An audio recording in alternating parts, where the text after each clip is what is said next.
ఎంతమంది ఈరోజు జైపాల్ రెడ్డి ఏం చేస్తున్నాడు? తెలంగాణలో ఉండే మీరు చెప్పిన అసమానతలు ఉంటే కేంద్రంలో 6 సంవత్సరాలు అయింది మంత్రిగా.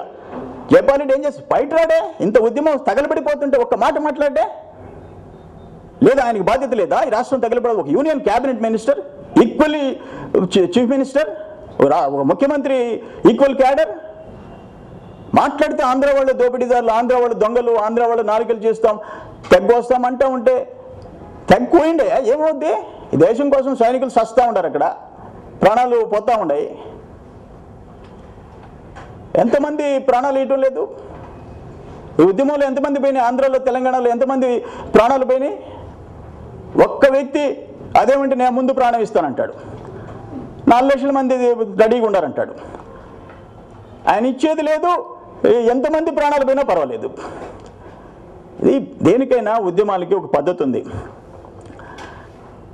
ఏదైనా చెయ్యి దాటిపోయే పరిస్థితులు వచ్చినప్పుడు అది వేరే. ఏమి జరిగింది ఇప్పుడు? రెండో ప్రకటనలో కూడా ఏముంది? మేము ఉద్యమాలు చేస్తే 100 మంది ఆమరణ నిరాహార దీక్షలు కూర్చొని చేశాం. 100 మంది కూర్చున్నాం. మొత్తం 150 మంది రాజీనామాలు ఇచ్చినారు. దానికి కారణం ఉంది.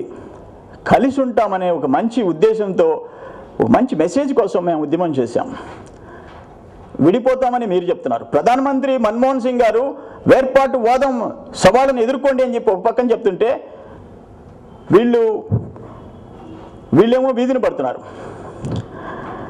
ఆయన వేర్పాటు వాదం మీద విరుచుకుపడుతున్నాడు, ఆయన అనుచరులేమో వీధిని పడుతున్నారు. ఏమి డిసిప్లిన్ అండి మీ పార్టీలో? ఏమి డిసిప్లిన్ అండి చెప్పండి?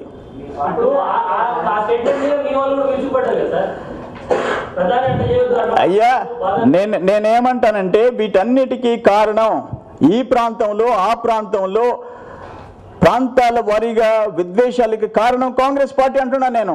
అధికారంలో ఉండేది కాంగ్రెస్ పార్టీ, నిర్ణయాలు తీసుకుంది కాంగ్రెస్ పార్టీ, కమిటీలు వేసింది కాంగ్రెస్ పార్టీ, దాన్ని జాప్యం చేసింది కాంగ్రెస్ పార్టీ. సెకండ్ ఎస్ఆర్సీ వేస్తామన్నారు, ఎందుకు వేయలేదంటున్నా నేను. సెకండ్ ఎస్ఆర్సీ వేస్తే వేయండి, మిగతా రాష్ట్రాల్లో కూడా ఈ దేశం తీలిపోవాలంటే సెకండ్ ఎస్ఆర్సీ రీజనబుల్గా ఏ కారణాల మీద, ఏ బేస్ మీద. నేను ఒక్కటి అడుగుతున్నాను, ఆంధ్ర రాష్ట్రాన్ని చీల్చేదానికి ఓకే, భాషా ప్రయుక్త రాష్ట్రాలన్నీ చీలుస్తారా? కన్నడలో అడుగుతున్నారు, ఒక కర్ణాటకలో అడుగుతున్నారు, చీలుస్తారా కన్నడ ప్రజల్ని? తమిళనాడులో, దక్షిణ తమిళనాడు అడుగుతున్నారు, అరవాళ్ళని చీలుస్తారా? చీల్చండి, అప్పుడు తెలుగు వాళ్ళని కూడా చీల్చేసేయండి. ఏ బేస్ చెప్పండి? ఎస్ట్ వైల్ స్టేట్ తీసుకుంటారా? హైదరాబాద్ స్టేట్ ఏంటి? హైదరాబాద్ స్టేట్ కోసం ఫైట్ చేస్తున్నారా? 8 సంవత్సరాలు 1948 నుంచి 56 వరకు హైదరాబాద్ స్టేట్, హైదరాబాద్ ఎస్ట్ వైల్ స్టేట్లో 4 జిల్లాలు మహారాష్ట్రకు పోయినాయి, 4 జిల్లాలు కర్ణాటక పోయినాయి. వాటిని కూడా కలిపి హైదరాబాద్ స్టేట్ అడుగుతున్నారా? లేదంటే తెలుగు భాష మాట్లాడే రాష్ట్రాలు ఏర్పడిన తర్వాత 2గా చీల్చేస్తారా? కన్నడ వాళ్ళని చీల్చండి, తమిళ వాళ్ళని చీల్చండి, తెలుగు వాళ్ళని కూడా చీల్చేయండి. ఇక్కడ ఒక రూలు, ఇంకొక రూల్ ఏంటి? హైదరాబాద్ గురించి మాట్లాడుతున్నారు. స్వాతంత్రం వచ్చిన తర్వాత 8 సంవత్సరాలు హైదరాబాద్ మీ క్యాపిటల్. స్వాతంత్రం ముందు పక్కన పెడతాం, తెల్లోళ్ళు పరిపాలించారు, రాజులు, రాజ్యాలు, సామ్రాజ్యాలు అన్నీ తీసేస్తాం పక్కన, నవాబులు పరిపాలన. స్వాతంత్రం వచ్చిన తర్వాత 8 సంవత్సరాలు మీరు పరిపాలించారు.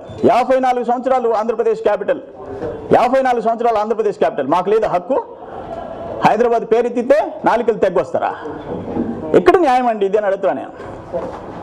8 సంవత్సరాలకే మీకు అంత తక్కువ వస్తే 54 సంవత్సరాలకి మాకు రాదా? అందరి ఆశల సౌధం ఇది. హైదరాబాద్ క్యాపిటల్, ఆసియా దేశాల్లో అత్యంత వేగంగా అభివృద్ధి చెందే క్యాపిటల్ అది.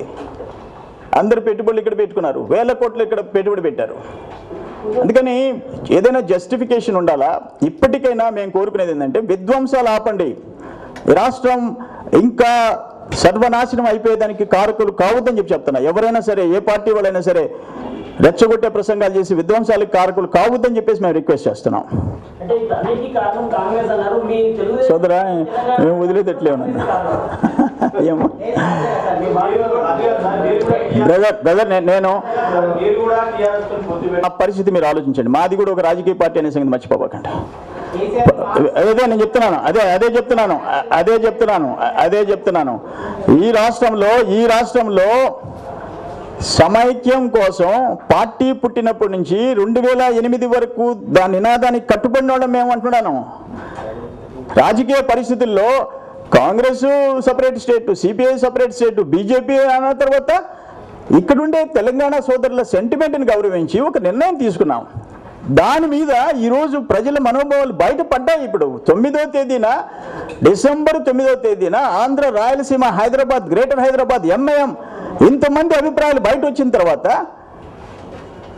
వాళ్ళ అభిప్రాయాలు కూడా గౌరవం ఇవ్వాలన్నా పర్లేదా అని చెప్పేసి మేము అడుగుతున్నాం. మాది కూడా పొలిటికల్ పార్టీ. మా పార్టీ తెలంగాణలో, ఆంధ్రాలో, రాయలసీమలో ప్రతి గ్రామంలో, వీధిలో, వాడలో మా పార్టీ ఉంది. అవన్నీ కూడా పరిగణలోకి తీసుకుంటున్నాం పార్టీ. మీరు కమిటీ వేసి అధ్యయనం చేసినదే కదా సార్, ఏ అధ్యయనం ఏది సార్ ఆ కమిటీ? బాబు, అధ్యయనం ఎక్కడ జరిగింది? ఆంధ్ర, రాయలసీమలో చెప్పండి అంటున్నాను. To be frank, Telugu Desam party అధ్యయనం ఆంధ్ర, రాయలసీమలో ఎంతమంది అభిప్రాయాలు తీసుకున్నారని చెప్పి అడుగుతున్నాను నేను. తెలంగాణ ప్రకటించే ముందు తెలంగాణ సెంటిమెంట్ అని చెప్పేసి పార్టీ తీసుకుంటుంటే ఓకే, ఇది 69 నుంచి చూస్తున్నాం. అదే పరిస్థితి మేము ఈ రాష్ట్రం చీలగొడతారు అని చెప్పేసి మేము ఎప్పుడు ఊహించలే, కారణాలు కనపడలే. కాంగ్రెస్ ఇంత కుట్ర చేస్తుందని చెప్పేసి మేము అనుకోలే. ఇప్పుడు యాక్చువల్ అభిప్రాయాలు, జనం అభిప్రాయాలు బయటపడిన తర్వాత అందరికీ బాధ్యత ఉందా లేదా అని అడుగుతున్నా. ఒక తెలుగుదేశం గురించి మాట్లాడబడి, తెలుగుదేశం రోల్ ఎంత అంటున్నా నేను. ఈ పరిస్థితులకి కారణం ఎవరు అంటున్నా నేను. సంక్షోభాలను నెట్టేసింది కాంగ్రెస్, సోనియా గాంధీ గారు, కేంద్రంలో ఉండే కర్ణాటక, తమిళనాడు మంత్రులు, మౌనంగా ఉండే కొంతమంది కేంద్ర మంత్రులు, ఈ రాష్ట్రానికి సంబంధించిన కేంద్ర మంత్రులు, ఈ రాష్ట్రానికి సంబంధించిన ఎంపీలు ఏం చేస్తున్నారు వీళ్ళంతా? అది మొత్తం మీద నాశనం, రాష్ట్రాన్ని నాశనం చేసేదానికి సిద్ధపడ్డారు. ఇప్పటికైనా కళ్ళు తెరుచుకొని ఏ ఉద్యమం చేసినా పీస్ఫుల్గా చేస్తాం, శాంతియుతంగా చేస్తాం. తర్వాత జరిగే పరిణామాలకి మనమే బాధ్యులు కావాల్సి వస్తుంది లేకపోతే.